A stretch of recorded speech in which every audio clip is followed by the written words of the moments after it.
It's Splat time! Yes, welcome to Splatalot, the magical, messy kingdom where 10 brave young warriors go head-to-head with those despicable defenders as they compete to capture the much-treasured Splatalot crown. Okay, that's cool. No, it's not! Can the defenders keep the castle safe from the attackers, or will our young warriors find a true champion to rule the kingdom? I love my job. One thing's for sure, there will be the odd tumble, the occasional tilt, a hint of tutor, and a whole load of splat!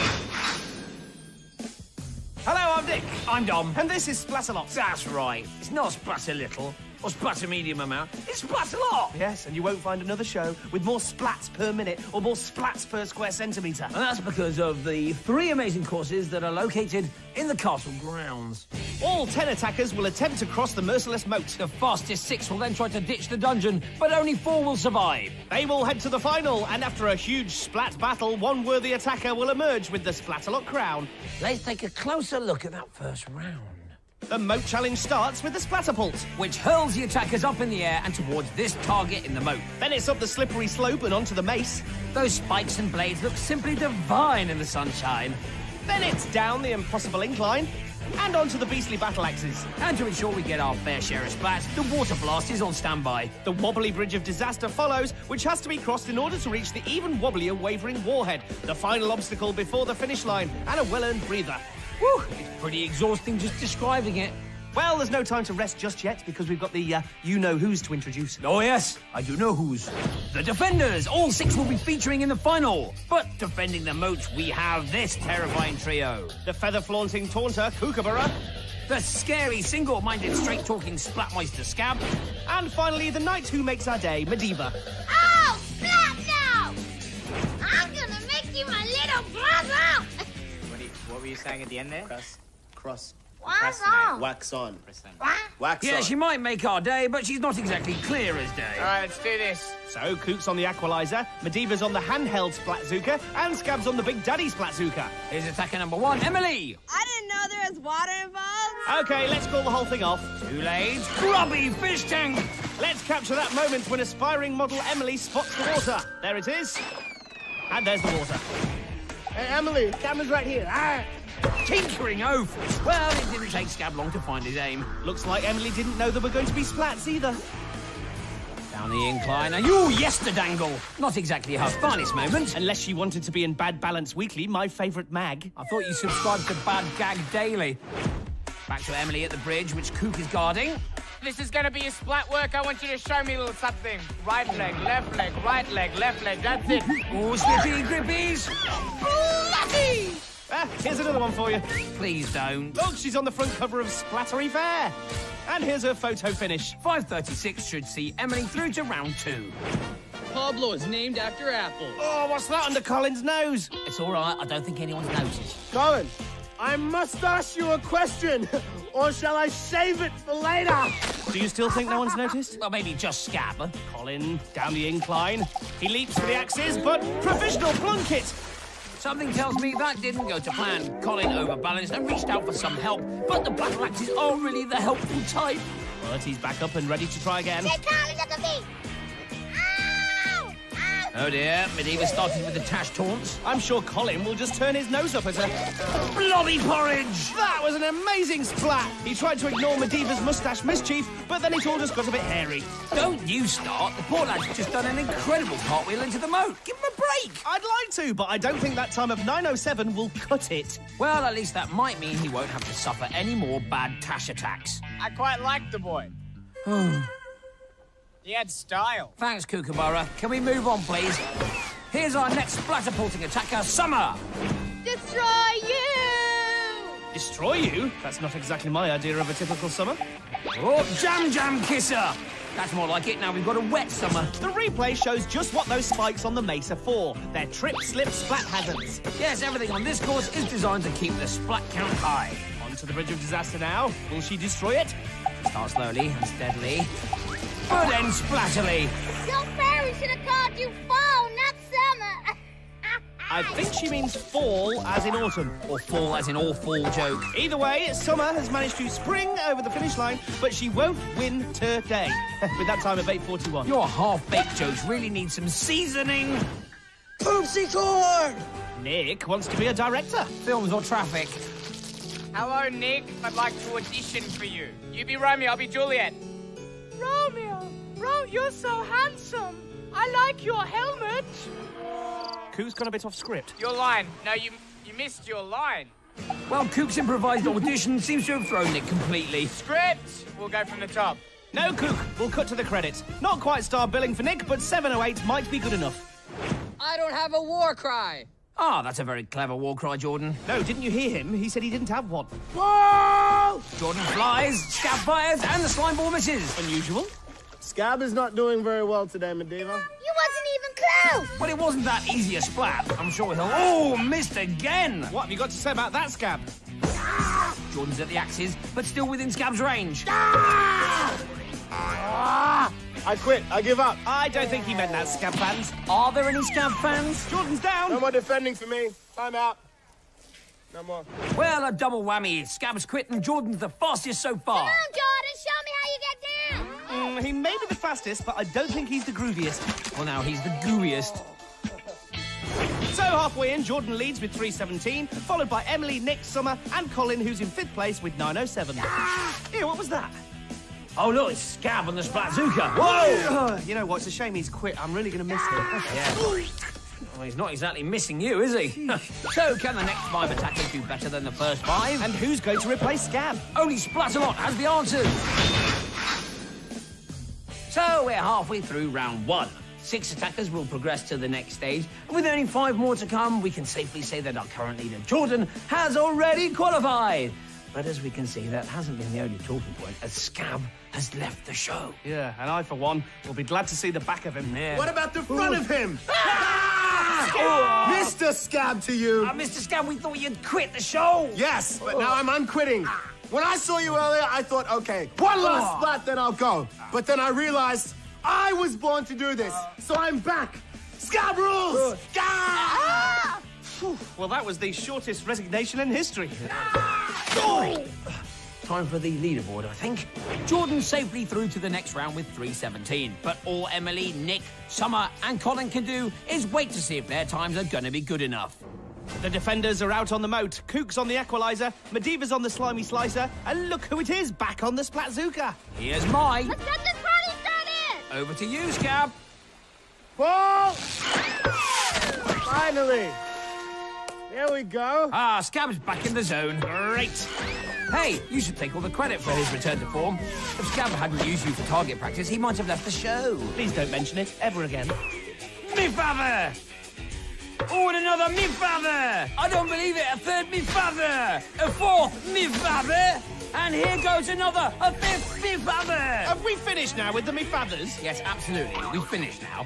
Me father! Oh, and after all that me fathering, Mai might be in a little bit of trouble with that time of 10:43. Have some of that, Mai. Our next attacker, Tyrell, is already on the mace. Sorry, no, already off the mace. Here's his battle cry. I like trains. I like drains. I like trains. Good for you, but why does Tyrell like drains? Medivh, Yes. this train has only one stop, and that's Splat Town. Swat nuts! On the money. Tyrell decides to get out of Splattown on the Incline Express, but sweet baby flip-flops! Yeah, sadly for Tyrell, the Incline Express was heading directly for Moatsville, which is a place none of us want to visit. But with that excellent time of 4:15, Tyrell will be paying a visit to round 2. Here's our next attacker, Alanna. I'm the queen of the castle, and you're the dirty rascals. How rude. But accurate. Alanna's got the battle axes and Medivh to contend with. You know what that is, girl? That's my limeade. Surely she means Slimeade. When life gives you lemons, make limeade, child. Or when life gives you Medivh, make for the moat. Yes, with Medivh making no sense whatsoever, Alanna decides the safest place is underwater. She's soon back up, though. G'day, gorgeous. You look great in purple. Thank you. How do I look? Green isn't your color. Okay, that's cool. No, it's not! Oh, Cook's not happy, and that results in a trip to the moat. So close yet so far. Should have been nice to me. It's not her job to be nice to you, Cook. It's her job to make it to round 2. And with 4:45, she has. Nice one, Alanna. My green's better than Cook's. Easy, Victoria. Cook's not in a good mood right now. Great takeoff from the Splatterpult. Not too sure about the landing, though. G'day, Vicky. You know, Vicky, I found all the best things in life are green. Am I right? Me, broccoli, what else? You, trees, boogers. Boogers? Kook, of course, means... Bogies! Hang on, if I quickly draw a nose here, then look what Vicky becomes. Disgusting. Back to Victoria, and 8:17 could be good enough to qualify. Let's have some victory goo, then. Oh, blue? What's good that's blue? What you say? Awkward. Here's our final attacker, Joshua, who survives one slip on the mace, but not the next. Punky boo-boo. Mashed potatoes! If that battle cry doesn't terrify the defenders, I don't know what will. When he's not being splatted, Joshua builds computers. Ah, why did you say computers? We've crashed. Might I suggest Control-Alt-Delete? Okay, Scab, Control-Alt-Delete. No, don't. Oh, great. Gone all blurry, you're all pixelated. Change your resolution, we can't see anything. Well, how do we do that? I don't know. Kook? Go to settings. Yep. Then go to functions. Okay. Control-Tab Escape. Right. Are you double clicking? No. That's the problem. Oh, what a way to reboot. Poor young Joshua had been left hanging, but when the game restarted, he was left in a 360 spin slip splat. And despite all the technical glitches, Joshua completed the course in 6:22. So what does Alt-Shift-Escape do? Ah, now I know. So, round 1 is complete, and the 6 fastest attackers are Jordan, Tyrell, Alanna, Emily, Joshua, and Nick. Right, we better get this fixed before round 2. Oh, not you as well. Sorry, he appears to be buffering. Okay, well, I'm sure the normal service of slips, splats, and balls of doom will resume right after we get onto the IT helpline. Lovey, don't worry. They're sending over a computer bot in right now. Good day, sir! Ah, about time. How can I be of service? It's my friend. He's buffering. Maybe you have insufficient bandwidth. Have you perchance contacted your internet service provider? Well, we haven't got time. Look, we're making a TV show. Is there anything you can do right now? Might I suggest the following? Would you mind awfully? What? Oh. Get off! Oh, that's brilliant! Thank you. All right, before you go, is there anything you can do about this? Have you tried turning it off and on again? Good day to you. Very familiar, that fella. Right, where were we? Oh, yes, time to look at the leaderboard. Our 6 fastest attackers are Jordan, Tyrell, Alanna, Emily, Joshua, and Nick. So, let's reveal the course that stands between them and the final. It's called Ditch the Dungeon, and this is how it works. Before ascending the loathsome ladder, the attackers must escape the stock market and then make their way over the slippery splat walk. It's then time to climb that ladder and escape the dungeon. But in their way will be 3 defenders with a host of slimy weaponry. They will be trying to stop the attackers escaping the dungeon and claiming one of 4 flags, each representing a place in the final. Now, the defenders had quite a first round. First, threats of resignation, and then a computer masterclass. So what will the next 3 bring to the table? Well, this guy normally brings a snack. It's... Bane. Then we have Smiley on the outside, Slimy on the inside. Fatal. And finally, he's pricklier than a porcupine eating an unpeeled pineapple. Thorn! Time to defend. Oi! Did you say soy? Well, they look about as ready as they'll ever be. In the stock market, we have Jordan, Tyrell, Nick, Alanna, Josh, and Emily, all ready to go. Thorn is also ready, Fatal is as keen as ever, and even Bane looks focused. And they're off. The attackers break free, and Thorn starts frothing. They now force the gate open, and the splat walk awaits. You know what they say about me, kids? I'm bad to the bone. I think that's Tyrell. Tyrell, slow down, man. What are you doing? Tyrell's made a good start, but that's just drawn attention to him, and that's the last thing he wants. It's probably the last thing the other attackers want either. See what I mean? Yes, they are directly in his splat stream, so to speak, and Tyrell has no choice but to take them all on a trip to the moat. Splat stream, I like it. But slipstream also works pretty well on this course. Emily, what is that smell you're wearing? I smell good, okay? How's this for being fragrant? Prawn sniff! Thorn goes Emily, but she stands firm. Unlike the rest, who all cascade back down the loathsome ladder.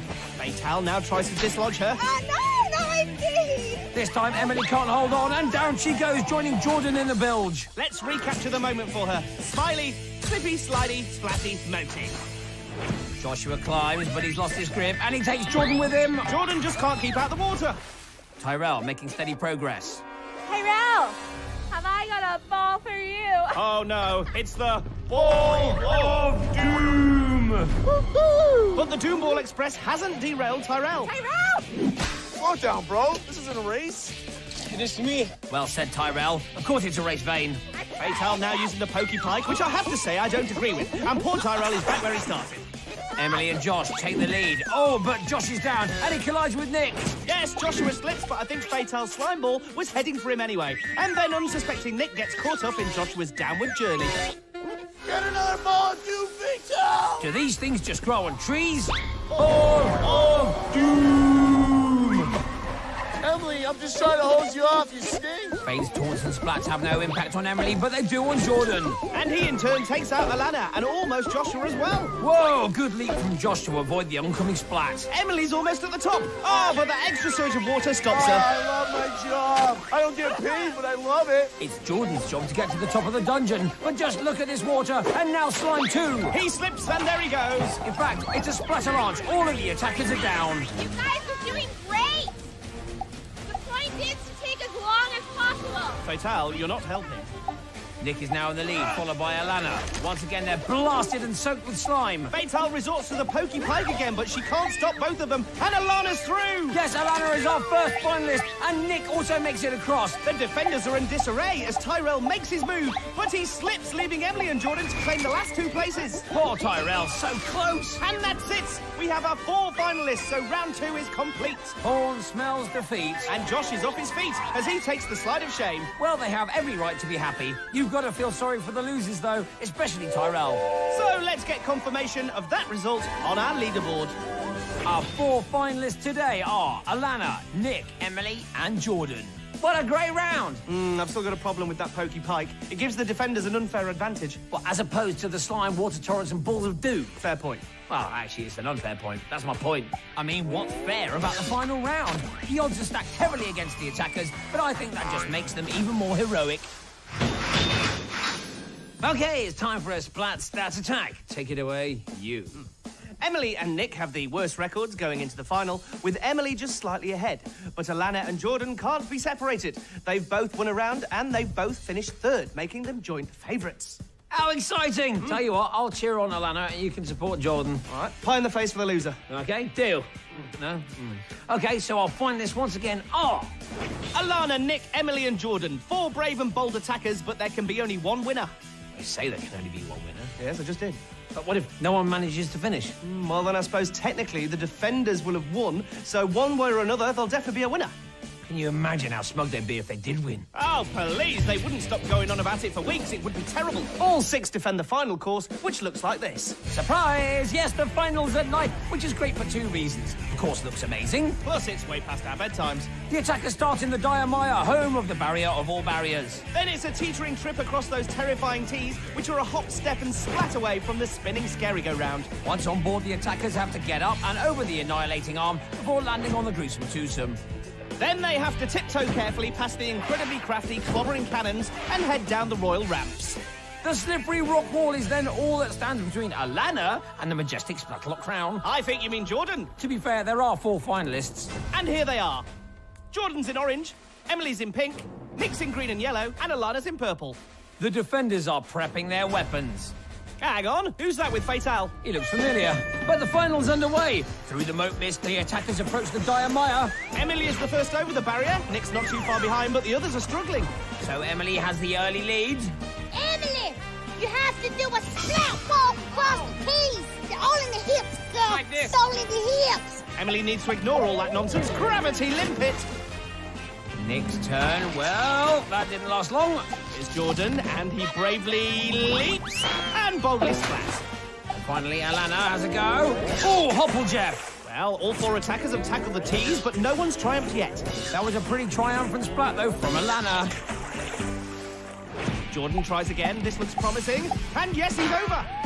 Alanna's hot on his heels, but she can't follow in his footsteps. Why these attackers are taking their fair time. Isn't that right, Fatal? Scab, why do you have the mustache on? Oh, no. By day I'm Scab. By night I am Scabbington. Hey, that's the guy who fixed you earlier. Chortle. I like him. Well, Scabbington has allowed Alanna over the tees. And Nick's at the annihilating arm. Are you going to defend like Scab? Oh, absolutely, my dear. Well, he's certainly more polite than Scab. What's his aim like, though? Incoming! Shepton Mallet, just the same, and Nick lands in the moat. Emily just about makes it over the tees. So with all 4 attackers over, this final is still wide open. Alanna's at the annihilating arm. She grabs hold of it, and now she needs to climb over. But no, she's moatward bound. Oh, and Jordan's also blocked by the arm. Do you get anything for repair in this game? No. Emily's turn to try the arm. She leaps and now sort of hangs on and now sort of slips and splats. Now, if you look at those splats from another angle, we can see our 3 attackers who are about to deal with the arm. Alanna gets the elbow, and almost immediately, Jordan is dealt with in the same offhand manner. And finally, Emily's given the cold shoulder and a cold bath to boot. Well, this is a rare moment on Splatalot. All 4 attackers are on the scary-go-round at the same time. There must be 50 ways to splat your attacker. Ooh, Thorn's let loose with the vaporizers. Nick leaps and bang widget. Jordan's next. That fog won't help. Oh, no, he's down too. Hello, sir. I'm terribly sorry. Nick gets a well-mannered goo grenade from Scabbington. Alana's turn now on the gruesome twosome. No! She'll have to try again after Emily's had her go. Hello, sir. Goodbye. Well, that wasn't very gentlemanly, was it? Here's Emily. Gorgonzola bud! Well, Emily landed on her own 2 feet, which in this instance was probably the worst thing to do. Or the best if you're a Splat fan. Good point. Anyway, she's moved on to the clobbering cannons. What was that? For a moment there, it was like Scab was back on the course. Emily's now in the lead. She takes a leap and she's onto the royal ramps. It's time for your late-night snack. Thanks, Fane. Oh, Emily's really paying the price for being out in front. Sink plunger! Alanna is clobbered. Emily's about to leap onto the rock wall. And yes, she's made it. She's a short but slippery climb away from victory. Give me like an angry tiger. Brilliant, Emily, but don't listen to Cook. He's trying to put you off. Hey, here comes my man Jordan. This final's not over yet. And remember, if he wins, you get pied. Well, my girl Alanna's still in the game too. Look, there she is on the ramps. Give me one more wave to the camera, girl. Oh, yes. Oh, that could be the first royal wave of our new queen, captured for posterity. It is. Emily is over, and the crown is in her hands, and we have a new queen of Splatalot. Lord Scabbington approves, and Cook's still taking photos. Smile, Your Majesty. Lovely. Well played to the other brave attackers, but they lost to a young lady who simply refused to give up. Yeah, Queen Emily defeated all, including our joint favourites, Jordan and Alanna. Which means she rules the kingdom. She does, but who rules the Splats? Our splat of the day comes from Collin. Back in round 1, the battle axes bamboozled him so much that he ended up head over heels in the moat. Thanks, Collin. You may not have won Splatalot, but you're a winner to us. Hey, and talking of winners, I suppose we just forget all about our little Jordan-Alanna pie challenge, eh? Sorry, chaps, you both lost. Here's Emily's journey to the crown. Doodle pip. Her journey didn't start too well. I didn't know there was water involved. But she soon became best friends with the moat and even took a shine to the slime. She only just scraped through in round 2, finishing equal third, and was also a slow starter in the final. But she dug deep and made it to the rock wall first, and after that, she was picture perfect. All hail Queen Emily! My first act as Queen of Splatalot is to throw one of you into this swamp. I wish I could do it to all of you, but tonight, it's gonna be you, Scab. Scab. You see me? Where is he? Hold on a second. Scab! Scabbington was Scab all along. I feel such a fool. It was that cunning disguise. Yes, Scab, yeah, you the one. We'll have plenty more splats for you next time, but for now, we'll leave you as Scab on the scary go-round. Chortle, chortle, task, task. If he behaved more like Scabbington, then maybe he wouldn't have been picked. Scab rules! We'll see you soon. But until then, keep splatting!